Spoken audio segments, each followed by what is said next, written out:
Hey everyone, in this video I'm going to do my first oil change on the 2020 GT500. I'm going to document it for those curious how to go about doing it. I've got the case of oil and the oil filter here. I'll show a close-up on here in just a second. Got my grubby clothes on in case I get any oil on me, and I'm also going to show a low car, not compatible with lift hack here that I just learned on forum. A forum member had these little ramps. I slightly modded them. I'll show you those here after we take a look at the oil and the filter. So here we go. First up, I went with the Ford Motorcraft oil. You know, the car's under warranty. Just sticking with the Motorcraft oil. It takes a lot of oil. I got the whole case, and this filter, I got this many months ago when I had my base car. But here is the part number for the filter. I got all this at Rock Auto. All right, talking low cars and lifts. So the 2020, and even more so the carbon fiber track pack, is a pretty low car. I don't have low rise arms here because they don't reach as far. I opted for the standard rise arms, and they simply do not swing underneath the car. I've got my lift set up backwards, so you have to back into this lift. That keeps me from having to pass mirrors in between. I got the lift on the narrow setting here. But in order for me to, use this lift on the car, I have to swing these arms, especially the forward arm, underneath the car up to the front. And they're not compatible with the low 2020. So I got these, they're inexpensive, I forget how much they were, but they're just plastic. There's the name brand there. And they lift them up just enough.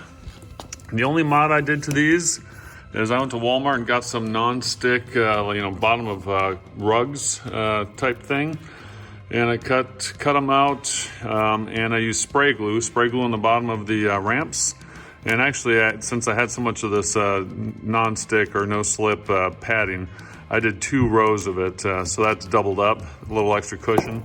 And it grabs my slick floor pretty well. I've only used them once so far, and they didn't slide. Gonna drive the car around the neighborhood just to warm up the oil. As you can see, I got a little over 1,000 miles. I was gonna actually do the oil change yesterday, but my dealership hollered at me that my brake recall parts were in, so drove down there and back, added a little bit more mileage, but I wanted to do it right around 1,000 miles. There's no first oil change mileage difference called for in the owner's manual. It's just whenever your oil life indicator indicates its time, and I think mine still says like 80 some odd % left. But I'm just going to change it now, and just any contaminants in there from the brand new engine, get those out, and then I'll do it on the normal schedule. As long as I'm out driving around, I'm going to take a second to show these gauges. They're not overly intuitive. And the problem is basically standard Mustang gauges or information you can get to on the dash. And then there is, there's GT500 specific stuff. So this settings right here, this button right here will take you in, like if you want to see your tire pressure, right there is a tire pressure. Now you can't just cycle from there back to the, GT500 specific gauges. So you have to then hit the Cobra badge to go back to gauges. And it doesn't always work the first time, I've noticed. That time it worked the first time, but if those don't pop up, then just do it again. And then there you can cycle through the information that's specific to the GT500.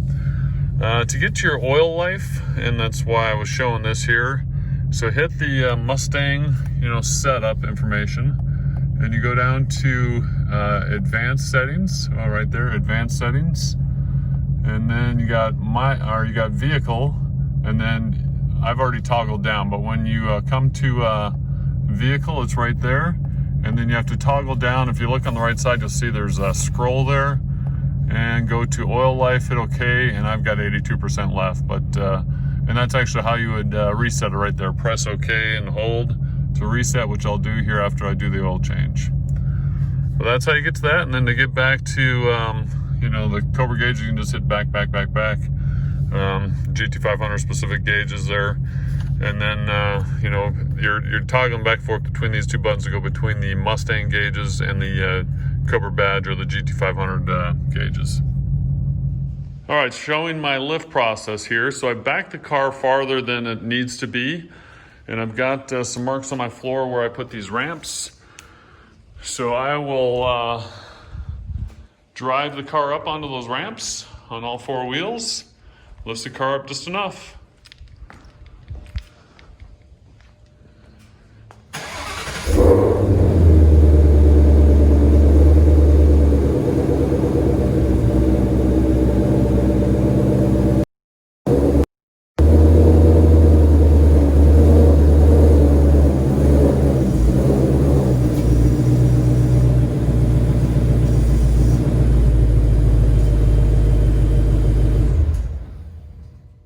All right, got the car up just high enough. And the car isn't exactly centered in my lift, but it's good enough. And this arm now swings and clears that side pane right there, all the way up to the front. And then the rear arm here will slide in just like that. Next is raising the car.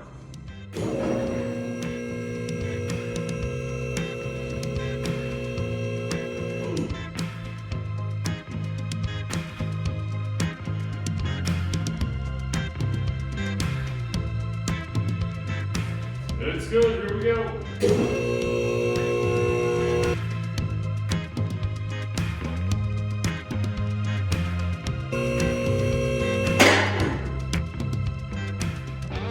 Put it down on the locks. All right, got the car up in the air. I got a light underneath so I can see. I got my oil drain pan. And I got a magnetic light here. We'll turn this one on.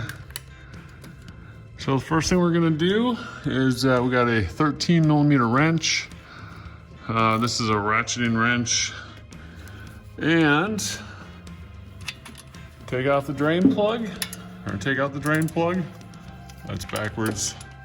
And I've already got this loosened just so it'll be easier one-handed while I'm filming with the other. And we're gonna pull this sucker out and drain the oil. I can just drop the drain plug because there's a grate in this catch basin. All right, there we go. All right, while it's draining, I stuffed a paper towel right there just so that when it gets down, the flow gets kind of weak. It doesn't try to run up onto that belly pan there. All the oil is drained out. As you're going to tighten up the drain plug again, you can see right there, there's a little yellow mark, and that matches the yellow mark there. So tighten the snug and then line up that yellow mark. There's that yellow mark I was talking about, a little off center. So I'm just going to pull that tight until it lines right up there. There we go. So now that we got the oil drained and the plug back in, next up we're going to use a T30 bit and remove the access door here. And be careful the door doesn't fall because it's just this side, the forward side is held in by a flap. So I'm going to try and do this while holding the camera as well. And there goes the nut, or the screw, but there is the flap. And the filter housing is right up in there. So taking a look up in the filter housing, you can see it up there. That's just to cover over the filter. And on the end is basically a socket head. If you look over here, you can get access to it. And the socket that I have that best lines up on that is a 1 1/16. I got that on a 1/2-inch drive. Just stopped about halfway through unthreading it. You can see the seal there is starting to show, and it's not on there very tightly. It actually comes off fairly easily with that socket. All right, I'm gonna finish the last little bit by hand. I've got my catch basin here underneath it. And again, just going through this flap over here on the side. You can see the head there. That's where I was using the socket. But just finishing the rest of it by hand since it's loose. Having not done this before, we'll see how much oil comes out. And it's draining. So there's the filter left up in there. I'm just gonna let it drain. All right, it is mostly drained out. I'm gonna stick my hand in through the side there and pull the filter off. There it comes. And here is the filter. Inside the box is a new filter and double O-rings. So I'm gonna take off these O-rings here and put on the new ones.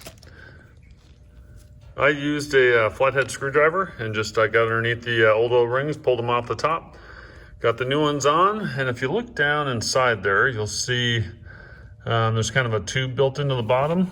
That's gonna fit into the tube there for this filter.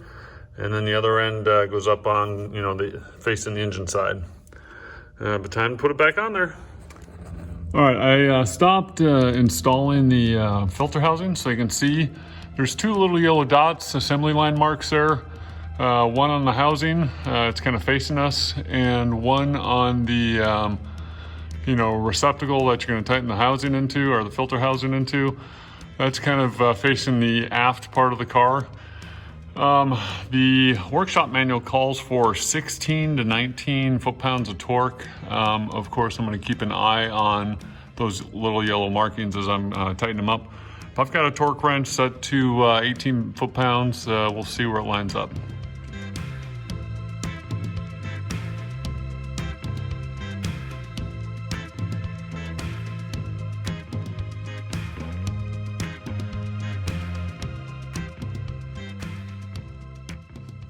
All right, got the filter housing reinstalled. My torque wrench doesn't, I can set that low of foot-pounds, but it doesn't register. It's not that sensitive. And I don't have the proper step downs for my inch-pound conversion, using my inch-pound torque wrench. So I just went, snug, and then I just went a hair past where that yellow dot was. It felt more secure there. But that's lined up. Again, all that's done through the access over there. And it's also worth mentioning that quite a bit of oil was leaked up around here from the filter draining. So wipe all that up, otherwise it's gonna be showing up on your garage floor. I'm gonna leave the access door off and lower the car, fill it with the crap ton of oil, and then start it up, and that way I'll be able to check up in there for leaks versus having all that sealed up. And then I'll raise the car back up and put the pan back on, or the cover back on. The owner's manual calls for 11.5 quarts, 5W50. Like I said earlier, I'm using the Motorcraft full synthetic. On my cars that have half quart, I never do the half quart last, because if you overshoot, then you're stuck with more. My technique is just to do the half quart first, and if you overshoot, you can pour the rest in and try it again, 11 more times. So, add in 11.5 quarts.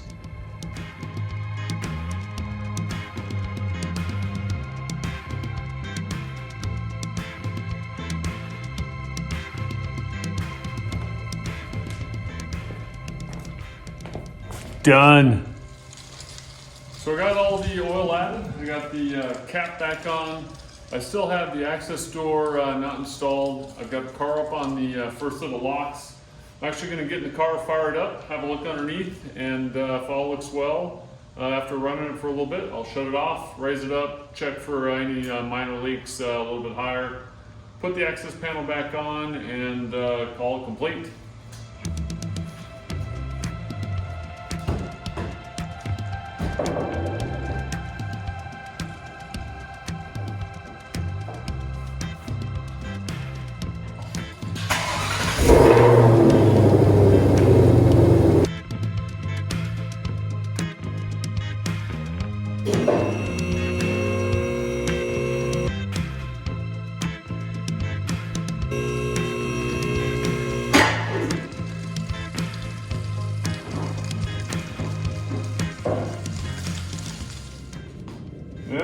good.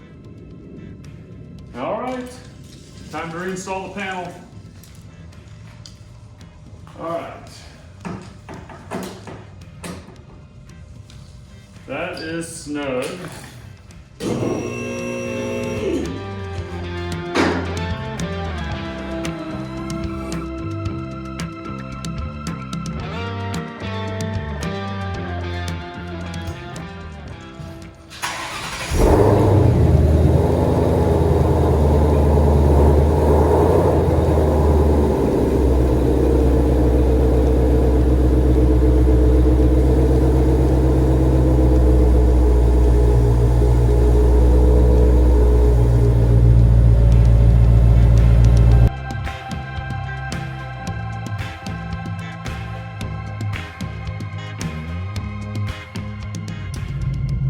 All right, as you can see, I got oil pressure.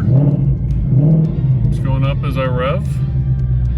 And the last step is going to be to reset the oil life counter. So hit the gears.